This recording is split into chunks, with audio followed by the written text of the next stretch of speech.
नमस्कार दोस्तों।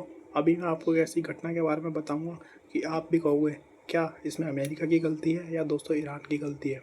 तो दोस्तों अभी क्या हुआ है कि अभी 1-2 दिन पहले क्या हुआ था, अमेरिका ने ईरान के साथ सीज़ फायर कर लिया था। मैं आपको सीज़ फायर का मतलब बताता हूँ दोस्तों। सीज़ फायर का मतलब होता है कि ईरान और अमेरिका आपसी में कोई युद्ध नहीं करेंगे, उनके बीच समझौता हो चुका है। उसमें दोस्तों समझौता जो हुआ था वो बहुत सारी बातों पर हुआ था। तो चलिए हम शुरू करते हैं ये कहानी कैसे हुई थी। तो दोस्तों अभी क्या हो गया, लगभग 40 दिन के आसपास हो चुके हैं और जो अमेरिका और जो ईरान और इज़राइल का जो अपना जो वॉर चल रहा है, जिसमें कि एक तरफ अमेरिका और इज़राइल है और दूसरी तरफ दोस्तों ईरान है।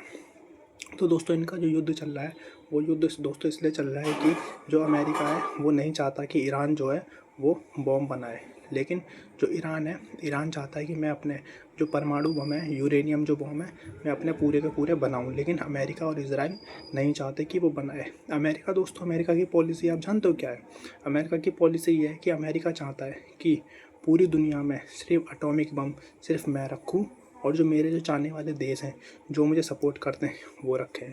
बाकी पूरी दुनिया में कोई भी देश ये बम ना रखे, एटॉमिक बम ना तो वो बनाए और ना वो रखे।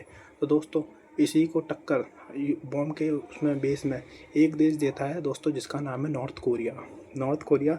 जिनके जो वहाँ पे जो डिक्टेटरशिप जो चलाते हैं अपनी, उनका नाम है दोस्तों किम जोंग, जिन्हें तानाशाह कहते हैं। वो अमेरिका से खुला कहते हैं कि मैं यूरेनियम बम बनाऊंगा नहीं, मैं बना चुका हूँ, मैं कंप्लीट कर चुका हूँ और युद्ध करना है तो आओ मेरे से करो, मैं करूँगा तुमसे युद्ध। तो दोस्तों इसलिए अमेरिका को सिर्फ पूरी दुनिया में यूरेनियम बम और जो परमाणु बम के जो उसमें टक्कर देता है दोस्तों, वो सिर्फ कौन देता है? North Korea. तो दोस्तों अब मैं आपको कहानी बताता हूँ कि क्या है पूरी कहानी। तो दोस्तों अमेरिका ने जो प्रतिबंध लगा रखे हैं और देशों के ऊपर कि तुम कोई किसी तरह का बम नहीं बना सकते हो, तो उसे कुछ दिन पहले सूचना मिली थी कि ईरान जो है वो परमाणु बम, यूरेनियम बम बना रहा है। तो इसी चीज़ को अमेरिका ने ईरान से पहले मना करा था कि आप, ईरान से बोला था कि आप ये बम ना बनाओ, लेकिन ईरान नहीं माना। ईरान कह रहा कि हम अपनी सुरक्षा के लिए हम अपने बम बना के रखेंगे। तो ये बात अमेरिका को बुरी लग गई। तो अमेरिका ने क्या करा, अमेरिका ने जो उसके ऊपर मिसाइलें दागना शुरू कर दी और उसे पूरी तरह से ध्वस्त करना शुरू कर दिया। तो दोस्तों तभी से क्या लगभग 40 दिन के आसपास हो चुके हैं और इन दोनों का आपसी में जो युद्ध है, वो अमेरिका जो है वो डायरेक्ट युद्ध नहीं कर रहा था पहले, लेकिन अब वो डायरेक्ट युद्ध कर रहा है।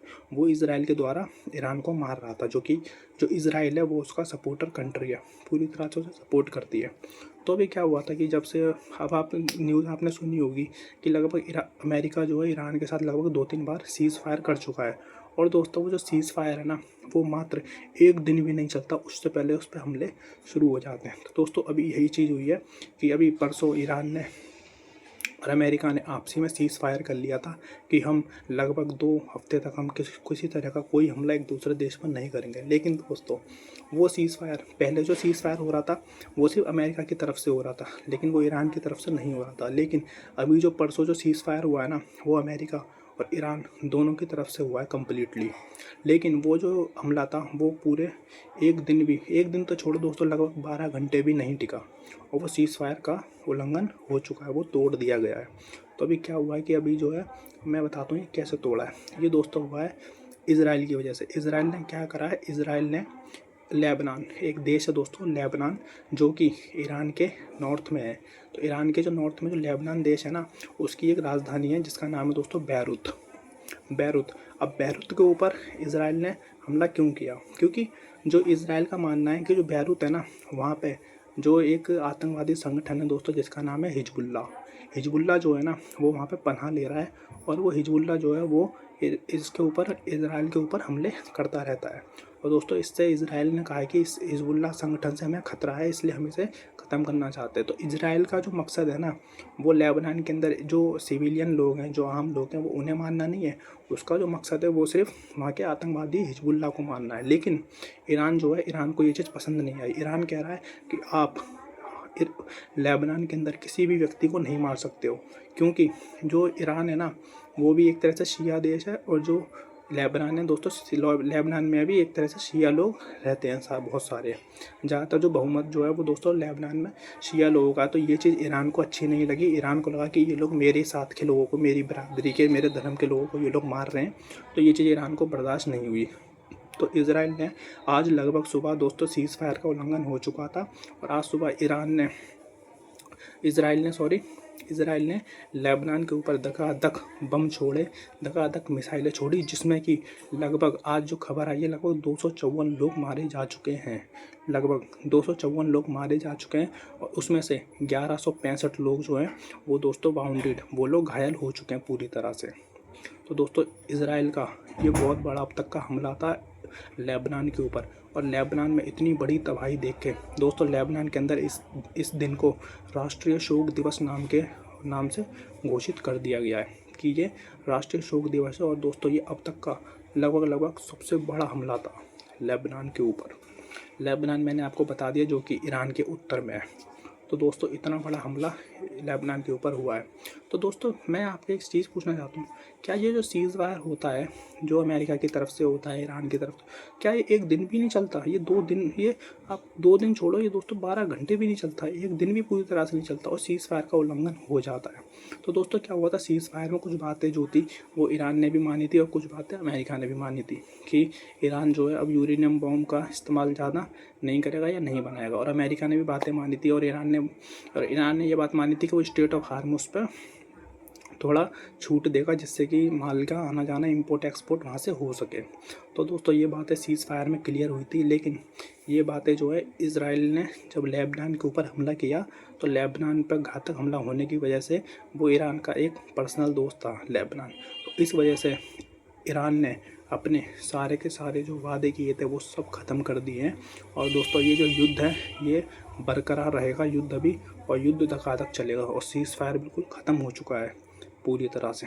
तो दोस्तों ये जो है अमेरिका और जो इज़राइल, ये दोस्तों कभी भी सीज़ फायर को पूरी तरह से नहीं लेते हैं सीरियसली, और ये दोस्तों सीज़ फायर का उल्लंघन कर देते हैं। लेकिन इस बार जो हुआ था ये तो दोस्तों इज़राइल ने लेबनान के ऊपर हमला किया था तो ईरान ने ये ख़त्म कर दिया है जो सीज़ फायर, क्योंकि ईरान कह रहा है कि आप हमला ऐसे नहीं कर सकते हैं लेबनान के ऊपर, लेबनान हमारा साथी देश है और आप ऐसे हमला करोगे तो हम सीज़ फायर का बिल्कुल उल्लंघन कर देंगे, हम बिल्कुल ख़त्म कर देंगे। और दोस्तों ये चीज़ हो चुकी है और ये मिसाइल के जो हमले थे दोस्तों ये कंटिन्यूसली चालू हो चुके हैं।